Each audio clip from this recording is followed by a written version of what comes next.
Velkommen til webinar om det at arbejde hybrid og remote og selvledelse.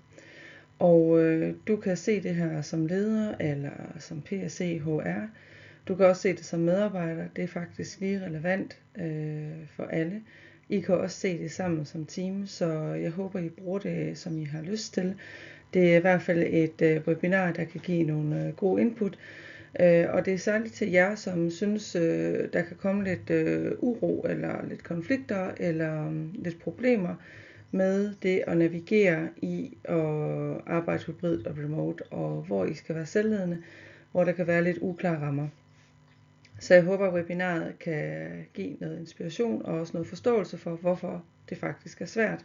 Så det ikke bare er en oplevelse eller en følelse, man går med, men der er faktisk nogle grunde til det. Kort om mig, jeg hedder Henriette Nørgaard, jeg er ejer og specialist i Reframe & Co. Og jeg har specialiseret mig i selvledelse, men set ud fra et organisatorisk perspektiv. Skal jeg nok komme lidt mere ind på. Der er et stort hjerte bag Reframe & Co, som faktisk bunder i, at det kunne være så godt, hvis vi får lidt en mere bæredygtig ledelse af selvledende medarbejdere, og også en mere bæredygtig egen selvledelse. Alle er enige om, at rammer er vigtige, men hvad er rammer? Det er det, jeg har kastet mig ud i og definere.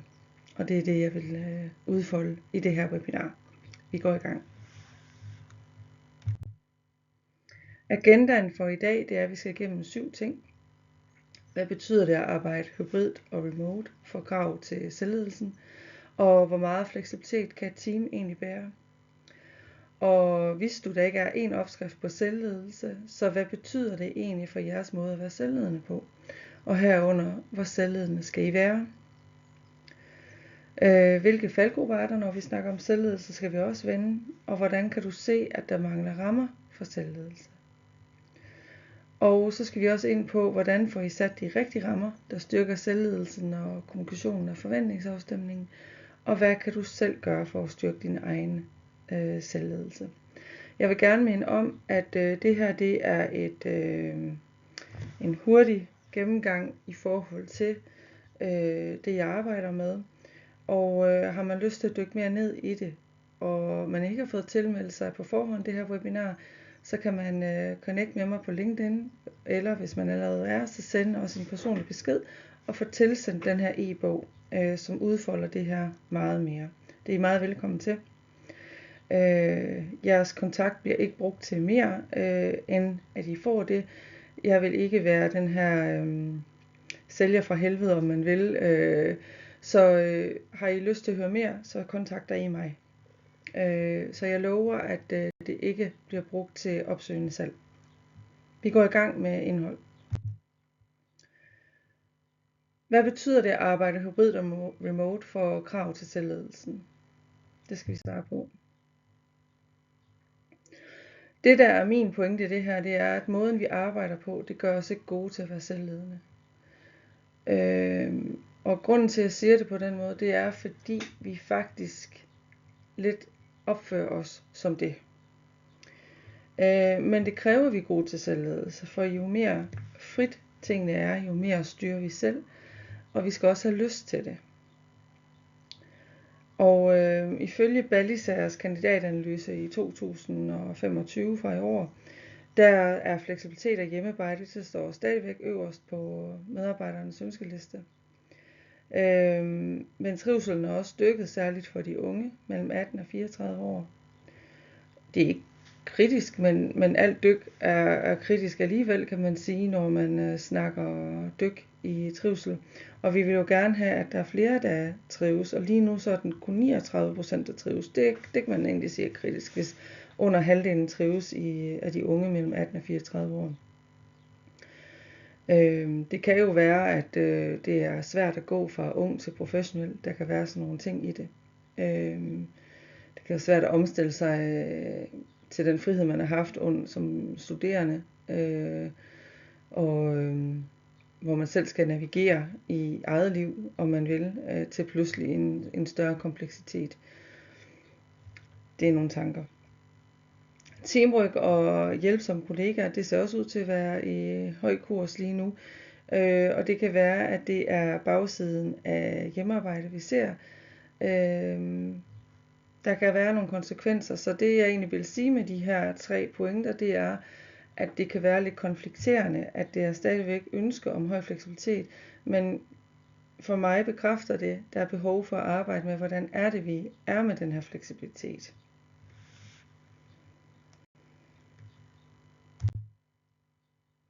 Og det her med, hvor meget fleksibilitet kan et team egentlig bære. Det har jeg lidt en pragmatisk tilgang til at vurdere på. Og det er egentlig at kigge lidt på, hvordan virker jeres fleksibilitet. Jeg har sådan ligesom prøvet at gruppere det og sagt, der er 4 elementer, som I kan vurdere, om jeres fleksibilitet virker. I kan kigge på medarbejdersiden i forhold til trivsel, og er der noget data? Er der brok rundt omkring ved kaffemaskinen eller i krogen? Eller er der nogen, der råber højt? Er der envejskrav, jeg vil have? Er der krav, kræver? Er der en kræverkultur? Er der uenighed i teamet eller afdelingen? Og misundelse i forhold til, at nogen får mere end andre, fordi nogen tør at spørge. Jeg sidder her hver dag og passer mit arbejde, hvorfor får jeg ikke? Fleksibilitet er noget, som har været i høj kurs siden corona, fordi coronapandemien krævede det. Vi har også set, det lykkes. Og det er svært at give noget, for så at tage det tilbage igen. Og det er det oprør, vi lidt ser, eller oprør, afhængig af hvordan man ser det. Jeg ser det også som en mulighed. Men for nogen, som synes, det her fleksibilitet og hybrid og remote er meget, meget svært, vil man jo tit opleve det som en kamp, hvis man ikke er lidt nysgerrig på, hvad muligheder er der i det. Men det er også noget, der er i vores overenskomstsnak. Det er noget, der drypper ned i alle faggrupper. Så vi skal forholde os til det. For over 50% af unge, der søger job, der er det også et krav. Så det er bedst at forholde sig til det og tage en proaktiv tilgang til det. Men vi kan også se det, om den her fleksibilitet virker i forhold til, at vi jo skal være selvledende til, når vi skal styre vores egen tid og styre vores egen ageren, fordi vi sidder hjemme eller et andet sted. Vi kan også sidde blandt andre kollegaer, måske i et andet land eller et andet kontor, men som ikke kan hjælpe en. Så vi sidder lidt selv. Og vi ved også godt, at nogen har en stærk kultur for online møder og sådan noget, men vi er også lidt tilbøjelige til at gribe fat i dem, vi kender, og dem, der er. Så der er også en god chance for, at man kommer til at sidde med tingene selv, og dykke ned i tingene selv. Og der skal vi være opmærksomme på, om det er kvalitet, og om den kvalitet, vi vil have, om den er der. Fokus og opgaver, er der de rigtige prioriteringer? Hvad med kundetilfredsheden og kunderetention? Sker der noget der over tid, som I kan se, at der er et eller andet, der går galt? Så skal man lige kigge på den her fleksibilitet, og særligt de rammer, man sætter for den, og klæde medarbejderne på til det, og lederne på til det. Man kan også kigge på ledelsen. Hvad er det, der sker med den her fleksibilitet? Bliver det den her laissez-faire ledelse, hvor jeg gider ikke at høre om jeres problemer, tankegang, bare I gør jeres job. Kom ind, når du er klaragtig, bare du gør dit job. Det kan være, der er en snitflade mellem høj tillid og laissez-faire ledelse. Laissez-faire ledelse, det er en faldgruppe, fordi det kommer til at blive kamp på gulvet om, hvad der er rigtigt, hvis der ikke er nogen retning. Så den skal man passe på. Modpolen til det er mikroledelse. At man føler sig så presset som leder til at holde styr på alle trådene, at man kommer til mikrostyre. Og det er jo det modsatte af at være selvledende. Og er der også, I kan også kigge på jeres medarbejdere, eller leder- og medarbejderratio, er der flere ledere til at styre medarbejderne, fordi det enten er vækstet hurtigt, fordi I kan se, der er nogle ting, der glider, falder mellem stolen eller et eller andet, så kig lige på det, for det kan også være et tegn på, at den fleksibilitet, I har, den forsøger I at ansætte jer ud af ved at ansætte ledere. Lederne kan også opleve måske den her følelse af at være lidt rundtosset af alle de krav, der kommer til fleksibilitet, og bliver man lidt sur, bliver man lidt vred over det,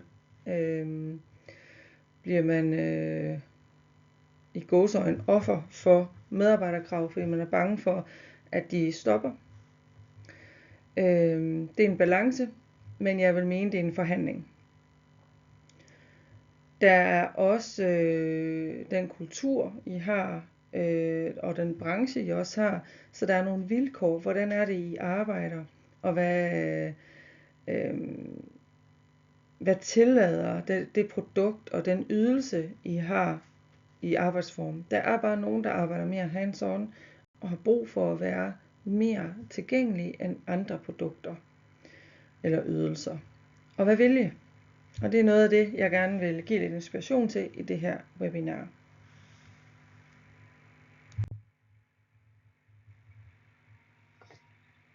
Yes. Jeg har været inde på det, at fleksibilitet er mere end arbejdsformen. Det jeg sagde, det var, at arbejdsformen er ikke det samme, som vi er gode til selvledende. Det man også kan kigge på fleksibilitet som, det er mere end arbejdsformen. Det er ikke noget, vi kommer til at dykke ned i nu, for det er et for stort emne. Men man kan også overveje, kan man give fleksibilitet på andre måder end bare arbejdsformen? Er det i livsfaser? Er det friheden til at løse opgaverne, den her selvledelse? At det giver noget mental frihed i, hvordan man bruger sig selv. Trivsel er også tæt knyttet til begrebet fleksibilitet. Så hvordan ser det ud hos jer? Der er mange virksomheder, der arbejder med en trivselsstrategi, hvor trivsel jo er individuel. Det eneste, jeg ved forskningsmæssigt, der virker, også qua min uddannelse, det er, at organisatoriske forankrede tiltag er det, der virker, fordi vi formes af dem. Så man skal lige tænke sig om, man kan godt lave noget på individniveau, og der kan man sige, sådan noget som målsætning, det virker rigtig godt på individniveau, men når vi snakker om trivsel og de større, mere strukturelle ting, så er det det organisatoriske forankrede, som virker. Og det er netop også derfor, at jeg ser selvledelse som noget, der skal organisatorisk forankres via de rigtige rammer, før vi giver ansvaret over til den enkelte. I webinaret her i dag har vi fokus på den fleksibilitet, der er koblet til graden af selvledelse. Det vil sige, at vi kigger på hybrid og remote arbejdsformer og behovet for selvledelse. Det tredje punkt, som var på dagsordenen, det er, at der er ikke én opskrift på selvledelse. Så hvad betyder det for jeres måde at være selvledende på? Herunder, hvor selvledende skal I være? Det er store spørgsmål, og jeg vil prøve at koge det ned, så vi kan arbejde med det. Hvis vi først lige kigger på, hvad er selvledelse? Der er faktisk ikke én definition af, hvad selvledelse er. Og nu har jeg læst mange bøger. Jeg har faktisk skrevet speciale i 2007 omkring selvledelse og stress. Og organisationer bruger det forskelligt. Nogle siger selvledelse, andre siger selvledende teams, nogle siger medledelse, agile teams. Der er rigtig, rigtig mange ord for det her. Og vi alle har vores forestilling om det. Det der er derude nu på markedet, som jeg lige prøver at ridse op, det er, at der er det her individfokus, som når de fleste spørger, hvad er selvledelse? Det er, at jeg kan gøre noget selv. Det er tit den opfattelse, der er. Og det er jo heller ikke forkert, fordi man skal lede sig selv. Det handler om flow og sikre egen trivsel. Det handler om din egen evne til at have selvindsigt. Det handler om, kan du tage ansvar for din kommunikation? Hvad er det, du sender ud i rummet, og hvad er det, du modtager? Det handler også om effektiviseringskurser og planlægningskurser, og det er, at du er en rollemodel. Det er det individuelle fokus, der meget er af selvledelse derude ved dygtige coaches og kurser. Det er alt sammen godt. Så er der et ledelsesfokus omkring ledelse som en visionær ledelsesstil. Det handler om at skabe den her vision, den her ledestjerne, og medarbejderne kan lede sig efter det. Der er også det nye, der er kommet meget som JAC og Clever og HR On og Vertigo. Nogle af de større virksomheder, der promoverer sig på, vi har ingen ledere. De kører den lidt ekstreme variant, 90-10 eller uden ledelse i gåseøjne, for der er jo masser af styring og struktur for det her virker. Men det vil sige, at meget af ledelsesansvaret, det klassiske ledelsesansvar, er sat over til medarbejderne og teamsene. Og det man kan lade sig inspirere af, det er, at personhierarkiet, der er ikke en, der sidder i toppen og bestemmer, det er opgaven og formålet, der er fokus. Det kommer ind på lidt senere også, hvordan min definition af det kan være, så man kan arbejde lidt mere nuanceret måske med det. Man skal tænke sig om, inden man kaster sig ud i den her 90-10 version. Det fokus, som Reframe & Co. har, og jeg har, fordi det er mig, der ejer det, det er, at vi er sammen om selvledelse. Det er et delt ansvar. Det vil sige, at rammerne skal være der, som passer til jer, til jeres virksomhed.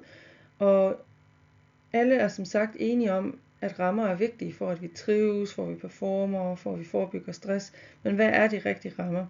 Og det er noget af det, jeg dykker ned i omkring med de 5 trin, som jeg har defineret, som er den her helhedsbetragtning af, hvad er der for nogle rammer, der skal være, så vi netop trives og performer, og vi samtidig forebygger stress. Rammerne er særlig vigtige, fordi i Reframe & Co's optik, der leder vi os selv indenfra og ud, og derfor er rammerne essentielle. Så vi har simpelthen noget ledelse, vi selv gør indenfra og ud, og vi har nogle rammer, der skal være med til at hjælpe os i, hvordan leder vi så os selv. Jeg håber, det giver mening, og ellers så vil jeg opfordre til, at man får fat i e-bogen, for der uddyber det væsentligt mere, end jeg kan nå i dag. Det, jeg synes, der er væsentligt at hæfte sig ved, det her med, hvad er selvledelse, det er, at i en undersøgelse lavet af, nu kan jeg faktisk ikke se hendes navn, det står så småt lige nu, Sarina Kyrsin, mener jeg, det står. Det er, at hver anden dansker ser sig selv som selvledende. Det er jo opsigtsvækkende. Det er en del af vores måde at tage ansvar på. Så vi skal forholde os til selvledelse. En lidt tæt planche her, men vi skal reframe måden, vi arbejder og leder på.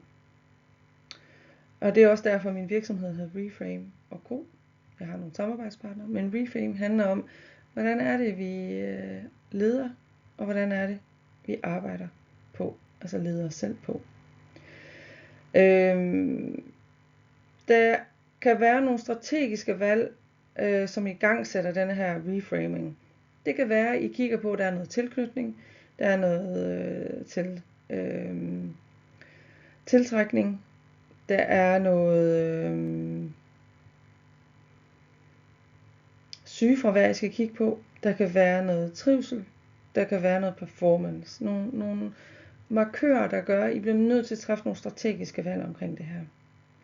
Der kan også være en nødvendighed, særligt for jer, der arbejder hybrid og remote, og hvor fleksibilitet i mødetider og den måde, jeg arbejder på, det fylder.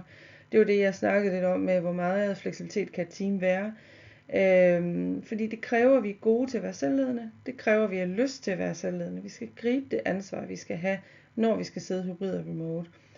Og jo mere videnstungt arbejde I har, jo mere selvledende I er.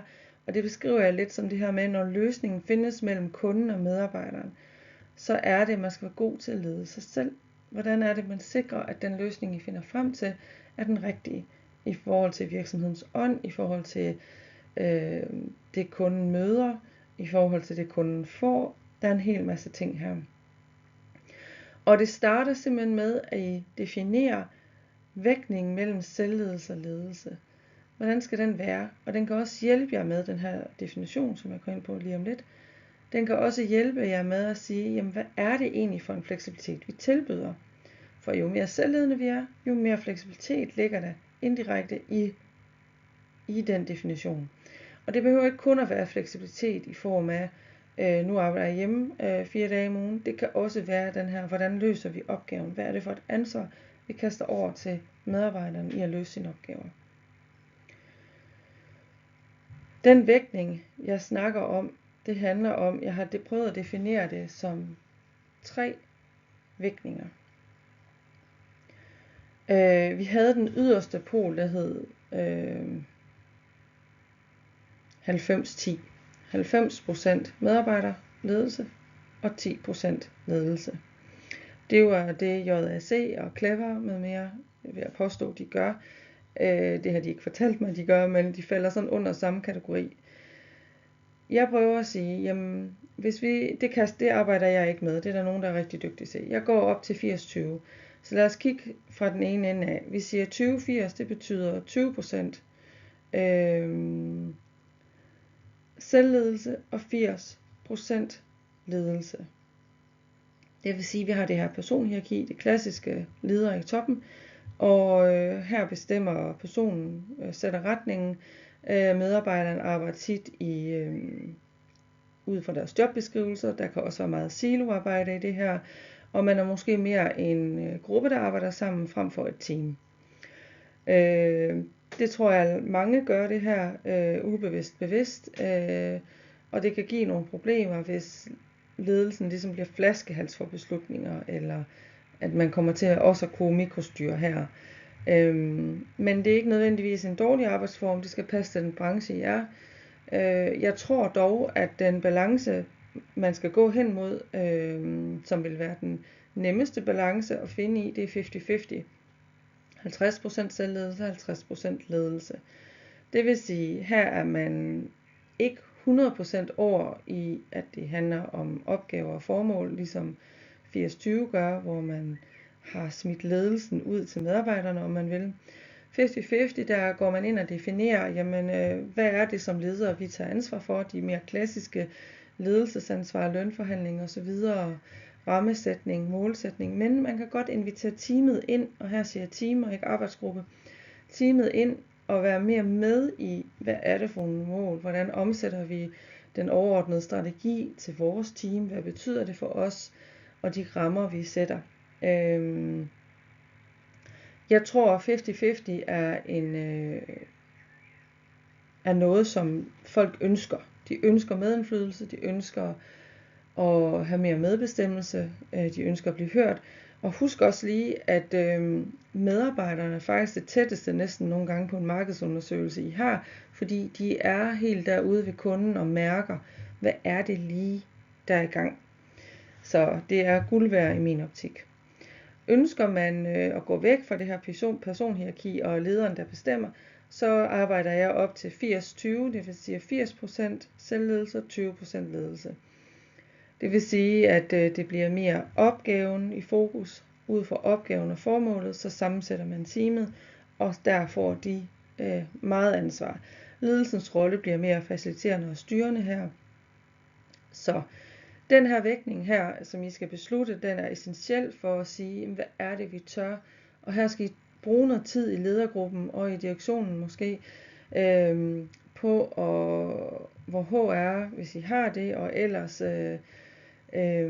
kan I selv overveje eller få en ekstern ind og facilitere den her dialog, fordi den kan være svær at definere, og den kan være svær at starte, og der kan være utryghed i det.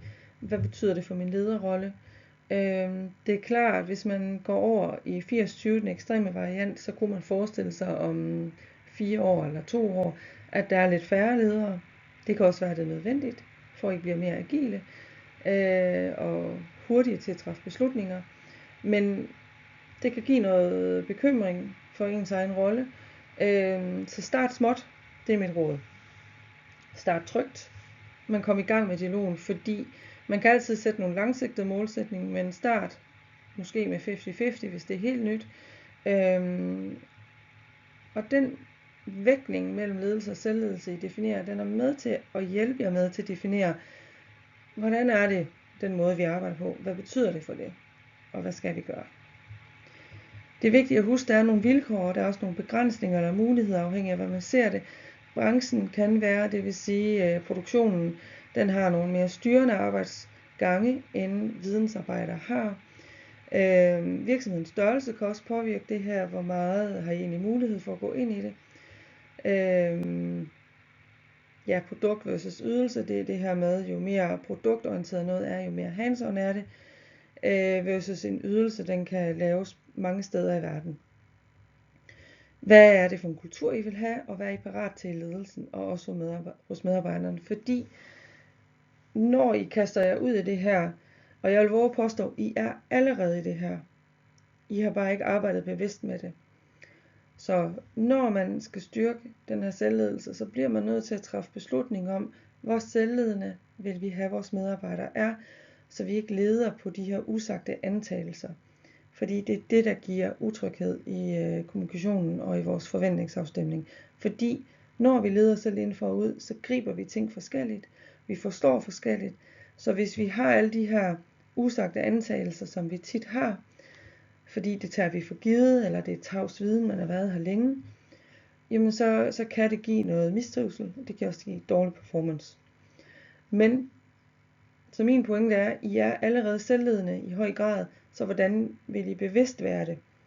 Og der bliver I nødt til at snakke om den her parathed i ledelsen, fordi lederrollen transformerer sig afhængig af graden af selvledelse. Skal vi have en tår? Godt. Så hvad er selvledelse hos jer? Netop jer. Det her det er en legeplads af muligheder. I kan gribe bolden, I kan køre det ind i jeres HR-processer, I kan køre det ind i jeres onboarding af ledere, reboarding af ledere, I kan køre det ind i onboarding af unge, I kan køre det ind i onboarding generelt af medarbejdere. Hvad er selvledelse hos jer? Det er en kæmpe mulighed, og det behøver ikke være så komplekst som det er. Nu har jeg jo specialiseret mig i det her flere år, så for mig er det nemt i gåseøjne at gennemskue mulighederne i det, men diskussionerne er det, der tager tid, og overvejelsen er det, der tager tid.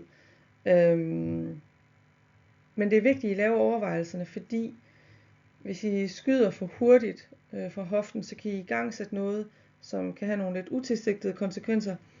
Og som sagt, det er sværere at tage tilbage det, man har igangsat. Det er nemmere at give så småt, men godt. Godt.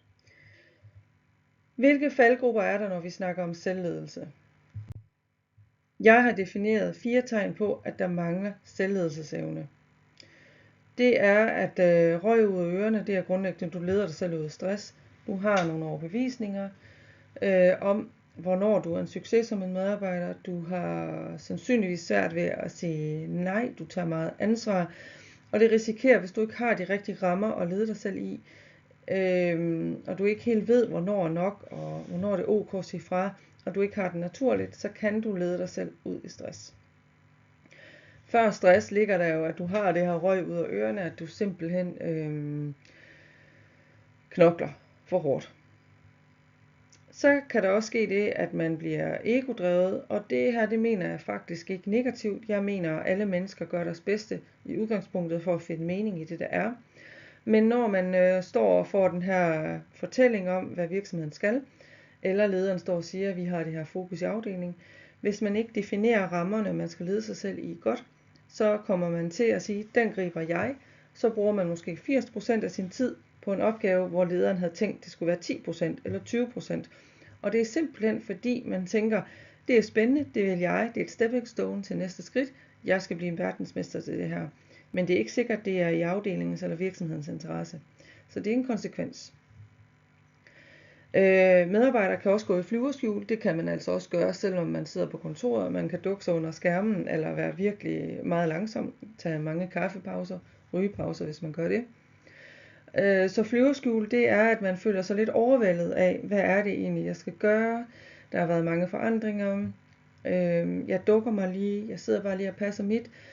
Quiet quitting kunne måske gå under flyverskjul, selvom quiet quitting kører lidt på noget andet. Men det handler egentlig om, at man dukker sig, man gør minimum.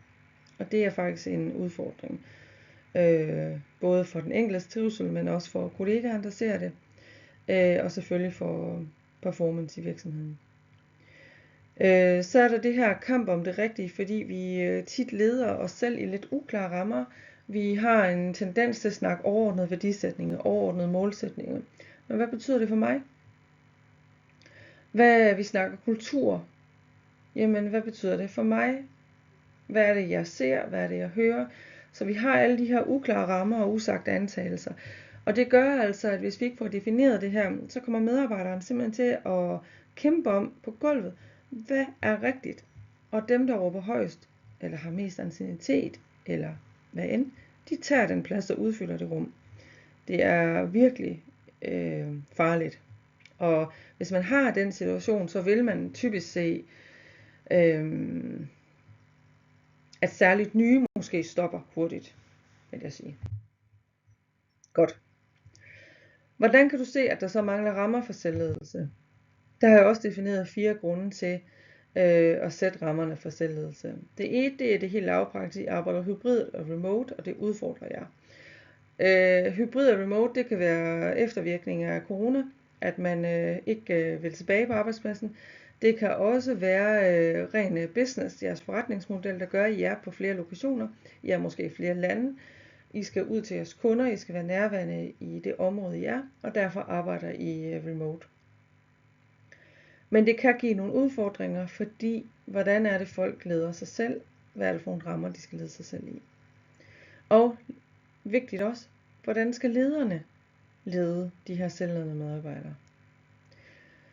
Det kan også være, at I mangler den her tydelige ledelsespraksis, fordi man kan godt have en idé og en kultur om, hvad vi er for en ledelse, men faktum er også, det er den enkelte leders måde at lede på, der sætter kulturen for den enkelte afdeling.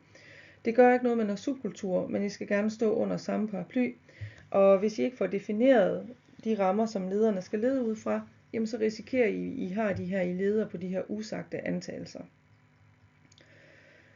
Der er også uddelegering og selvledelseslyst. Hvis nu I som ledere oplever, at I har lidt ondt i maven af faktisk af, om medarbejderne skal gribe det her ansvar, eller I oplever, at der sker for mange fejl, fordi der er nogle kritiske processer, eller nogle kritiske beslutninger, hvor I skal have sat nogle sikkerhedsfaktorer ind, at det kan være 4-øjensprincippet, som der er i økonomi nogle steder. Men det kan også være, at inden man ligesom træffer en beslutning som selvledende medarbejder, så skal der være flere ind over i visse tilfælde. Det kan være, at der skal ligge noget viden, medarbejderne kan tilgå. Så det handler meget om at gå ind og kigge på de her rammer, der er sat, så det styrker selvledelsesevnen og lysten. Det kan også være, at I leder lidt gammeldags, den her lidt mikroledelse, vi stoler kun på medarbejdere, vi kan se. Jeg vil love jer for, at ineffektivitet findes alle steder, også bag skærmen. Det at tro, at man har en god styring på sit team og sit hold, når man kan se sine medarbejdere, det er ikke sandt. Så det handler om, måske har I faktisk brug for at få opdateret lidt den måde, I leder på, fordi det er det, der forventes også, og det er altså også det, der giver det bedste resultat. Jeg er ikke fortaler for, at alle skal være fuldt ud på 80-20, du ved, 80% selvledelse, 20% ledelse, det er jeg ikke. Jeg er fortaler for, hvad virker for jer. Hvad er rigtigt for jer? Og som sagt, hellere, hvis man gerne vil noget mere, så tag det på en 5-årsplan, 10-årsplan, hvis det er nødvendigt. Bare tag stilling til det, fordi I er selvledende tit og ofte, selvom I ikke arbejder med det. Godt. Hvordan får I sat de rigtige rammer, der styrker selvledelsen, kommunikationen og forventningsafstemningen? De rammer, som jeg har nævnt mange gange, nu tager jeg lige en tår til. De rammer, som jeg har nævnt flere gange nu, dem definerer jeg nu. De 5 trin er noget, jeg har sammensat. Det er alt sammen teoretisk forankret. Det er sammensat af mange bøger, jeg har læst, og omkring selvledelse, hvor jeg synes, der mangler en helhedsbetragtning på det at være selvledende. Helheden af at have trivsler, have performance og have forståelse for ens opgaver. Og det er det, jeg har kastet mig ud i her. Rammerne består af 5 trin. Jeg forklarer dem nu. Det første trin, som både er noget organisatorisk og strategisk beslutning, men en del af også de rammer, som lederen skal fortælle sine medarbejdere, det er de her rammer, vi tilbyder jer. Det er, hvordan ser balancen ud mellem trivsel og performance. Konkret fra medarbejderens side ligger der, jamen, hvordan vælger jeg min trivsel til? Hvornår er det ok, jeg siger nej til opgaver? Hvornår ved jeg, at jeg skal holde ud? Hvornår ved jeg, at jeg må slippe? Det kan være særlig vigtigt for dem, der overperformer eller som tager meget ansvar. Hvornår skal man slippe? Lederne kan også bruge det til at sige, prøv at høre venner, trivsel er vigtigt for os. Det kan også være, at I er en branche, der siger, at trivsel er faktisk ikke vores største prioritet, performance er. Og det er der nogen ansatte, der motiveres af, særligt måske unge, der ikke har så mange forpligtelser, eller visse typer af personprofiler, der bare performer, og så er det det. Det, der er min pointe i, balancen mellem trivsel og performance skal defineres, så når I rekrutterer, så ved I får det rigtige. Det skal også defineres ud fra, at det er et redskab, som lederen kan bruge til sit team. Vi har en peakperiode, vi har travlt, står sammen som team, og så passer vi på hinanden bagefter. Det kan også være, at trivsel er defineret som, jamen vi kører det på livsfaser, vi holder sammen i flok, så hvis der er nogen, der har små børn, og der er mange syge børn, det er lidt forskelligt, hvad helbred ens børn er født med, ørebørn osv., de kan trække nogle sygedage. Det kan også være børn, der mistrives og ikke trives ind i 8-4. Hvordan er det lige, vi giver frihed og trivsel til de typer medarbejdere? Og hvad betyder det for de andre medarbejdere, der trækker et læs måske? Hvordan oplever de får trivsel herunder, måske koblet tæt til fleksibilitet? Godt, det er det første trin. Andet trin, det er, hvilke værdier er det, der guider adfærden? Tit og ofte har virksomheder nogle værdier, og jeg vil gerne lige sige en fun fact, der hedder, alle værdier falder tit og ofte i top 20. Det vil sige, uanset hvilken virksomhed du har, undtaget nogle få, der har I de samme 20 værdisætninger eller værdier, I bruger. Tit og ofte vil de køre på produktet. Jeg vil mene, hvis I har det, så er det nogle ankerværdier, noget der har eksisteret længe. I bliver nødt til også at have nogle aspirationsværdier i forhold til, hvad er det, vi vil i vores kultur? Hvordan er det, vi arbejder, som gør, at vi når vores mål og kan lykkes? Er I en nystartet virksomhed, så er det rigtig vigtigt at gribe chancen og definere de her værdier. Og så skal de køres ud i de enkelte teams. Det er ikke nok at have 5 værdier eller værdisætninger, der siger noget for hele organisationen. Det skal kobles ned til hver enkelt afdeling, fordi en salgsafdeling har nogle værdier, der er mere fremtidende end en eventuel produktionsafdeling eller kundeservice osv. Det, der også er vigtigt at sige, det er, en ting er værdierne ud mod kunden. I skal også kigge på dem internt. Så hvad er det for en adfærd, vi har? Hvad betyder det for os? Og i den måde, hvis jeg står og skal opføre mig på en bestemt måde, hvad er det, der er anset som rigtig adfærd? Yes. Så skal vi særligt kigge på trin 3 og 4, som er dem her i midten. Jeg ved ikke, om I kan se min mus nu her. Den der og den der. De kobler sig 100% til også den vægtning, der er mellem ledelse og selvledelse. Altså formen på, hvor selvledende I skal være. Processer og procedurer, de skal styrkes, så ledelse kan frigives. Og her er det virkelig vigtigt at gå ind og kigge på, hvor meget ansvar skubbes ud, hvor meget skal medarbejderne gribe, og hvad er det for nogle processer, der skal styrke den her evne og den viden, der skal til for at gribe det ansvar. Vi skal også kigge på rollerne. Jo mere selvledende vi er, jo flere roller har vi. Man kan sige, som almindelig selvledende i et personhierarki, der har vi nogle klassiske selvledelsesroller, hvor vi skal tage ansvar for vores planlægning, vi skal tage ansvar for vores prioriteringer, vi skal tage ansvar for vores udvikling og innovationsevne i eventuelt det job, vi har. Der er en hel masse lidt klassiske ting, men du tager flere og flere roller på dig, jo mere selvledende I er. Og til sidst, det 5. trin, hvordan ser jeres løbende dialog og feedback ud? Det er her, I som organisation kan definere nogle rammer for, at vi vil minimum have den her touchpoint, vi vil minimum have den her måde at give feedback på. Vi skal huske at bruge vores styrker, og ikke kigge bagud, kigge fremad.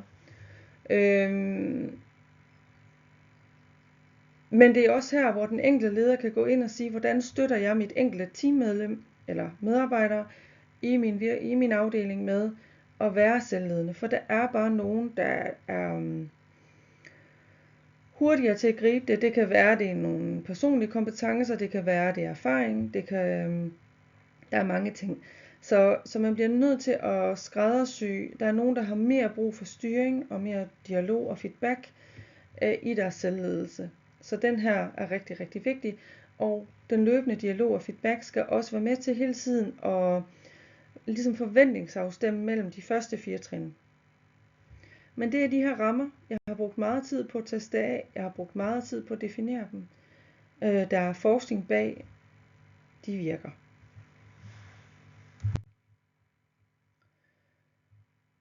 Og rammerne, de styrker selvledelsen, fordi vi leder os selv indenfor og ud. Det har jeg også nævnt lidt før. Hvis jeg lige skulle udfolde det lidt, så er det, at vi leder os igennem flere lag. Det vil sige, hvis jeg tager udgangspunkt i mig selv. Jeg har mine indre værdier, mine indre overbevisninger. De kan være usagte, de kan være ubevidste. De kan også være bevidste for en, men det er noget, der styrer os. Vi har også en faglig identitet og faglige overbevisninger og erfaringer, vi har lært undervejs. Så gennem de her lag, så leder vi os selv til en performance, til det vi tror, der er det rigtige, til den rigtige tid, på den rigtige måde. Og det jeg mener med rammerne, det er, at den måde vi leder os selv på gennem de her lag, de skal mødes med nogle rammer, som hjælper os med at sige, hvad er det rigtige, hvad er den rigtige tid, hvad er den rigtige måde. Fordi vi forstår simpelthen forskelligt. Og tit når jeg er ude og holde oplæg, så spørger jeg tit til ledere, hvis det er dem, har I oplevet, eller har I tænkt over, hvorfor jeres medarbejdere ikke gør det, I siger, de skal gøre. Og mange nikker. Og det er simpelthen fordi, vi forstår forskelligt. Der er brug for rammer. Der er brug for mere end bare en ledelseskommunikation. Der er brug for noget, der støtter vores adfærd og vores måde at arbejde på. Rammerne er essentielle, netop fordi vi leder os selv indenfor og ud, og vi forstår forskelligt. Rammerne, de forebygger altså også stress. De 5 trin, de er udviklet netop ud fra det her helhedsbetragtning af at være det hele menneske på arbejde. Så det er, da jeg startede med at sige, hvad er selvledelse, det her individfokus, det er rigtig, rigtig fint at tage meget ansvar selv. Det er et delt ansvar, det er et fælles ansvar at være selvledende. Men jeg mener bare, at du kan være nok så dygtig som medarbejder, du kan tage nok så meget ansvar, men hvis de rammer, du tager ansvar i, ikke fungerer, eller ikke er defineret, så mener jeg, den enkelte bærer for meget ansvar, og så er det, vi ender i stresssituationer. Vi er trætte af at høre om stress, men faktum er, at det fylder meget. Stress bliver også misbrugt, og her kan man faktisk godt kærligt opfordre til, man bruger kun stress, når vi er stresset. Ellers er vi i peakperiode, vi har travlt, vi er presset. Man kan godt have en stressbelastning, der er midlertidig. Det kan man mærke særligt på adfærden, man bliver lidt knap for hovedet. Så er det et fælles ansvar at sige, hey, slap lige af. Fordi faren er, de medarbejdere, der siger, jeg skal lige igennem det her. Lige om lidt er jeg over det her. Hvis de opholder sig, der er for meget, så kan de ikke selv lede sig selv ud af det. Og så ender det med stress. Godt. Jeg håber, det giver mening. Jeg er meget passioneret om det her. Jeg ved, det er flere års erfaring. Jeg propper ned i 22 slides. Jeg vil gerne opfordre dig til at få e-bogen. Den uddyber det væsentligt. Apropos det eget ansvar, man har i selvledelse, hvad kan du selv gøre for at styrke din selvledelsesevne? Jamen, du skal blandt andet forstå, hvad er det, der styrer dig i din selvledelse? Apropos de her lag, man leder sig igennem. Hvad er det for nogle overbevisninger, der styrer dig? Hvad er det for nogle værdier, der styrer dig? Du kan også være med til at forstå dig selv i, hvad er det for nogle faglige overbevisninger, der virkelig dominerer din måde at arbejde på. Hvad er det, du ved, der virker? Hvad er det, du tror, der virker? Og hvad er det også, du kan blive udfordret i, særligt hvis du er en ny virksomhed, hvor du skal tilpasse dig nogle andre fagligheder, måske skal I arbejde mere sammen, måske er der en anden måde at gøre tingene på. Det her, der kan komme nogle clashes i, hvordan man performer, fordi det kan være, man holder så fast i sine faglige overbevisninger, at man ikke helt lykkes i den organisation, man er i. Det kan være svært at navigere i. Du skal også være bevidst om, hvad er det for nogle rammer, du har brug for, fagligt og personligt. Du har nogle livsfaser. Og særligt også, mistrivsel kommer, hvis man skal lede sig selv i nogle rammer, der ikke passer til en. Det her, det er jo en dialog. Det her framework med de 5 trin, det er også noget, I som ledere og som HRPC kan tage med jer ind i og forstå og snakke ud fra. Så sige, hvad er det, der ikke passer til dig her? Hvad er det, der giver dig mistrivsel? Mistrivsel kan både komme af, at man har brudte forventninger, man havde hørt noget, man havde forestillet sig noget, men det kan også komme af, at der er en livsfase. Tit så kan vi jo blive kraftigt udfordret på, hvis vores helbred, det kan være en kronisk sygdom, det kan også være nærtstående familie, Det kan være, at man har været nede med stress, og man passer lidt på sig selv, for kroppen råber tit højt. Og det mener jeg ikke som noget negativt. Jeg har selv været nede med stress. Jeg kan tydeligt mærke, når min krop siger, nu skal du passe på, inden jeg selv ved det.